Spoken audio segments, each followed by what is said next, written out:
Hello friends, I, Dr. Utkarsh Kaushik, welcome you all. Today, we are going to discuss about Ramachandran plot and its significance. It is very interesting topic, yet sometimes students find it very difficult to understand. I try my best to make this topic interesting and easy to understand. So let's start. Definition: Ramachandran plot is a plot through which one would come to know about dihedral angle values of amino acid residue in protein structure, whether they are energetically favored or not. Here, अगर आपने ध्यान दिया हो तो यहाँ पे focus किया गया है dihedral angle values of amino acid residues. अब बात आती है डाहेड्रल एंगल वैल्यूज क्या है। इसके बारे में मैंने जानकारी दी है अपने आगे आने वाली स्लाइड्स के अंदर। अभी हम आगे बढ़ते हैं कि ये जो प्लॉट है ये दिया था जीएन रामाचंद्रन ने, सी रामाकृष्णन ने एंड वी शशिशेखरन ने इन 1963।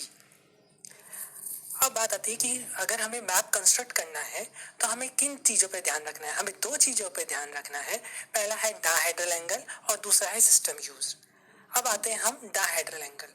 अगर हम डाहेड्रल एंगल की बात करें तो इसको हम टॉर्जन एंगल और ट्विस्ट एंगल के नाम से भी जानते हैं। अब डाहेड्रल एंगल है क्या? ये it is the angle of rotation of four atoms in a molecule which are held together by a covalent bond।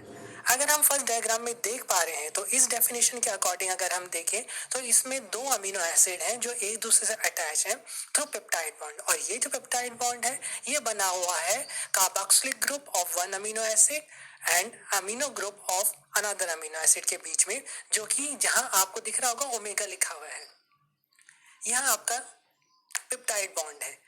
अगर हम देखें तो दूसरा जो है हमारा एक अल्फा कार्बन से आपका carbon of carboxylic group attach है जिसे हम कह रहे हैं साई। दूसरे डायग्राम में भी हम देख रहे हैं वो भी यही रिप्रेजेंट कर रहे हैं। और अगर हम देखें एक और बॉन्ड बना हुआ है जिसे हम कहते हैं फाई, जो कि बना हुआ है nitrogen of amino group and alpha carbon of carbon के बीच के अंदर, ये कहते हैं हम साई। ये बहुत इंपॉर्टेंट है, यही दो एंगल जो होते हैं हमारे फाई और साई, इन्हें ही हम डाहेड्रल एंगल वैल्यूज कहते हैं।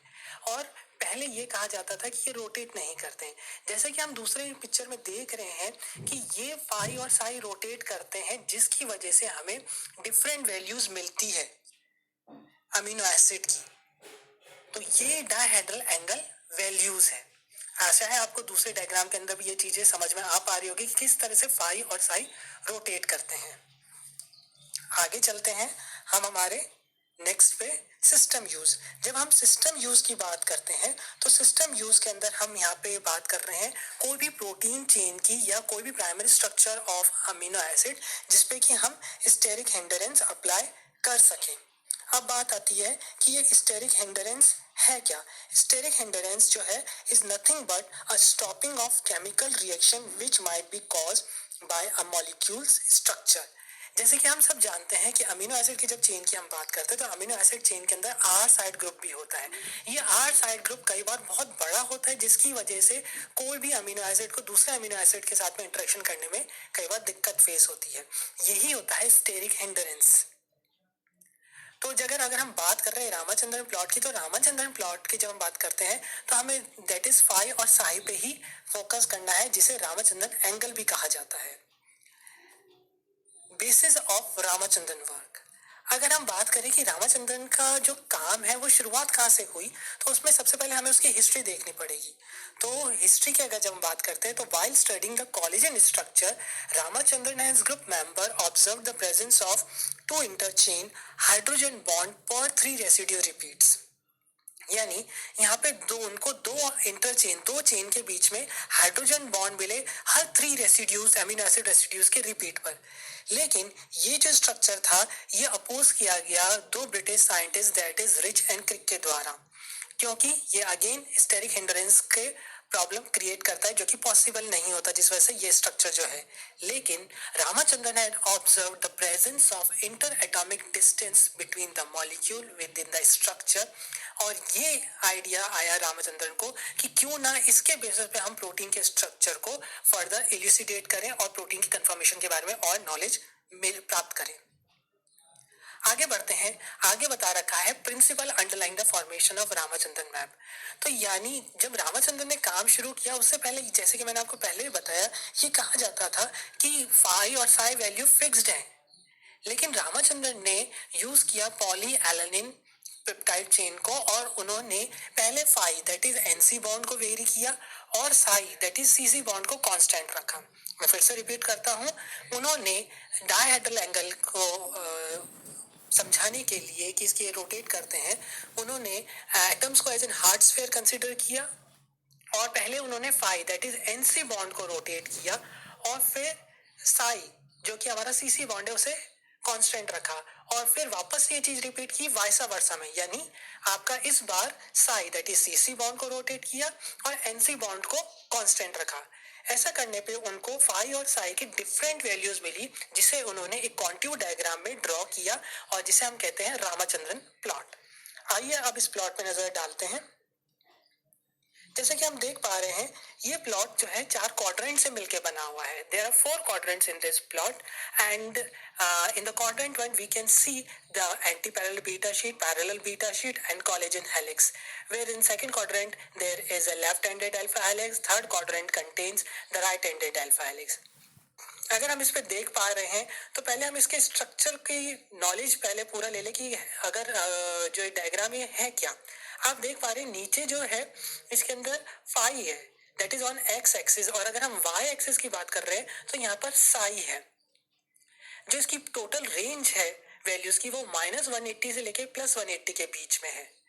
अब जो हमें ये अलग अलग 4 क्वाड्रेंट मिले हैं, इसके अंदर जब फाई और साई वैल्यू को रोटेट किया पॉली एलेनिन की, तो हमें beta pleated sheet, anti parallel beta sheet, collagen का helix, right handed alpha helix और left handed alpha helix observe हुई।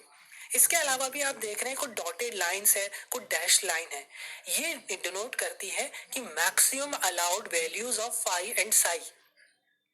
ध्यान रखिएगा, ये maximum allowed values of phi और साई डिनोट करता है कि कितना फाई और साई की वैल्यू पॉसिबल है एक पर्टिकुलर अमीनो एसिड के लिए। अगर हमें जानना है कि बीटा प्लेटेड शीट या एंटी पैरेलल बीटा शीट या कोलेजन की वैल्यूज क्या आ रही है, तो हम यहाँ पर जहाँ पे भी इनका एक पर्टिकुलर आप देख रहे हैं लोकेशन है, वहां से एक परपेंडिकुलर ड्रॉ कर सकते हैं हमारे एक्स एक्सिस पे और वाई एक्सिस पे, और इसके बेसिस पे हम इसकी वैल्यूज को फाइंड आउट कर सकते हैं। आगे बढ़ते हैं। जैसे कि हमने देखा कि पॉली एलानिन के यूज करते हुए हमें 3 सेपरेट रीजन्स के अंदर, एक पर्टिकुलर रीजन के अंदर 3 सेपरेट वैल्यूज मिली। एंटी पैरेलल बीटा शीट की मिली, पैरेलल बीटा शीट की मिली एंड कोलेजन की मिली एक रीजन के अंदर, और राइट हैंडेड और लेफ्ट हैंडेड अल्फा हेलिक्स मिले अदर रीजन्स के अंदर। लेकिन अगर हम लेफ्ट हैंडेड अल्फा हेलिक्स की बात करते हैं तो लेफ्ट हैंडेड अल्फा हेलिक्स जो होता है नेचर के अंदर लेस एनर्जेटिकली फेवर्ड है, इसलिए वो हमें नेचर के अंदर देखने को नहीं मिलता।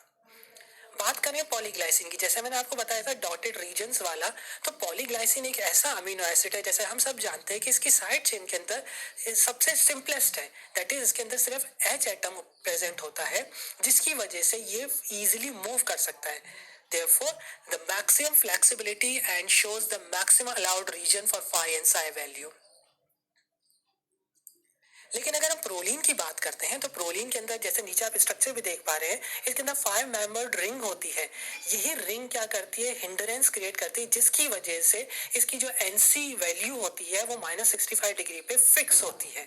साथ के साथ अगर हम देख रहे हैं प्रोलीन के स्ट्रक्चर के अंदर, तो प्रोलीन के स्ट्रक्चर में NH है, और जनरली अगर हम बाकी अमीनो एसिड को देखते हैं तो वहाँ NH2 ग्रुप होता है, इसलिए इसको इम्यूनो एसिड भी कहा जाता है। अमीनो एसिड की जगह है, ध्यान रखिएगा, immuno acid. Therefore, due to lack of amide H atom, the proline disfavors alpha helix formation. क्यों? क्योंकि इसके अंदर हाइड्रोजन बॉन्ड का फॉर्म करने के लिए एक एक्स्ट्रा H एटम नहीं होता है। अब जैसे मैंने आपको बताया था कि हम परपेंडिकुलर ड्रॉ करके फाई, साई और ओमेगा वैल्यूज को फाइंड आउट कर सकते हैं सेकेंडरी स्ट्रक्चर की। यहाँ पर आप देख पा रहे हैं कि आपकी इस स्लाइड के अंदर आपकी anti parallel, parallel beta pleated sheet, right handed alpha helix, pi, polyproline, polyglycine, इनकी अलग अलग फाई, साई वैल्यूज भी और ओमेगा वैल्यूज निकाली गई है। रेसिड्यू पर टर्न की अगर हम बात करते हैं तो एक पर्टिकुलर का जब टर्न आता है तो उसके अंदर कितने अमीनो एसिड आ पा रहे हैं, और ट्रांसलेशन पर रेसिड्यू की अगर हम बात करते हैं तो कितना अमीनो एसिड के एक अमीनो एसिड से दूसरे अमीनो एसिड पे जाने पे कितना राइज हो रहा है, वो ये वैल्यूज डिनोट कर रही हैं। ये वैल्यूज जो है ये एंगस्ट्रॉम के अंदर है। अब बात आती है सिग्निफिकेंस की। अगर हम सिग्निफिकेंस ऑफ रामचंद्रन प्लॉट देखें तो हम जान चुके हैं कि रामचंद्रन प्लॉट के हेल्प से हम डायहेड्रल एंगल वैल्यूज को फाइंड कर सकते हैं, लेकिन इसके साथ साथ हम प्रोटीन के स्ट्रक्चर को भी एनालाइज कर सकते हैं। जैसा कि अभी हमने देखा कि अल्फा हेलिक्स और बीटा प्लेटेड शीट का स्ट्रक्चर भी हम इससे ज्ञात कर सकते हैं। We can find out the alpha helix and beta pleated sheet structure through this plot. Another important significant feature is the it help to determine the folded nature of protein. यानी किस तरह से प्रोटीन फोल्ड हो रहा है उसके बारे में भी हम इससे नॉलेज ले सकते हैं। जैसा कि एग्जांपल में हम देख पा रहे हैं बीटा टर्न जो कि एक सेकेंडरी स्ट्रक्चर ऑफ प्रोटीन है, उसके बारे में हमें जानकारी रामचंद्रन प्लॉट के थ्रू मिल सकती है। अगर हम ओवरऑल देखें जो हमने अभी तक पढ़ा तो हमें क्या पॉइंट याद रखने हैं, चाहे आप किसी कॉम्पिटिटिव एग्जाम की प्रिपरेशन कर रहे हो, चाहे आप किसी यूनिवर्सिटी एग्जाम में की प्रिपरेशन कर रहे हो, तो उसमें ये सारे पॉइंट जरूर इंक्लूड कीजिएगा। That is dihedral angle values क्या है, कौन सा सिस्टम है तो क्या यूज किया है, कॉन्ट्यूर डायग्राम के बारे में नॉलेज दीजिए, पॉली एलानिन, पॉलीग्लाइसिन, प्रोलीन के बारे में बताइए। देन फाई और साई ओमेगा वैल्यूज ऑफ जो different amino acid different proteins की आई है उनकी वैल्यूज को आप बताइए। इससे आपका आंसर बहुत बढ़िया हो जाता है। साथ ही साथ किस तरह से ये रामचंद्र प्लॉट एक इम्पॉर्टेंट रोल प्ले करता है, दैट इज सिग्निफिकेंस के बारे में बताइए। ये कुछ CSI नेट से रिलेटेड क्वेश्चन है जो कि रामचंद्रन प्लॉट के बारे में पूछे गए हैं। यहाँ मैंने आंसर्स नहीं दिए हैं, ये आंसर्स आप खुद फाइंड आउट कीजिए और मेरे को बताएं कि इसका आंसर क्या है। ये कुछ और क्वेश्चंस हैं। Thank you so much.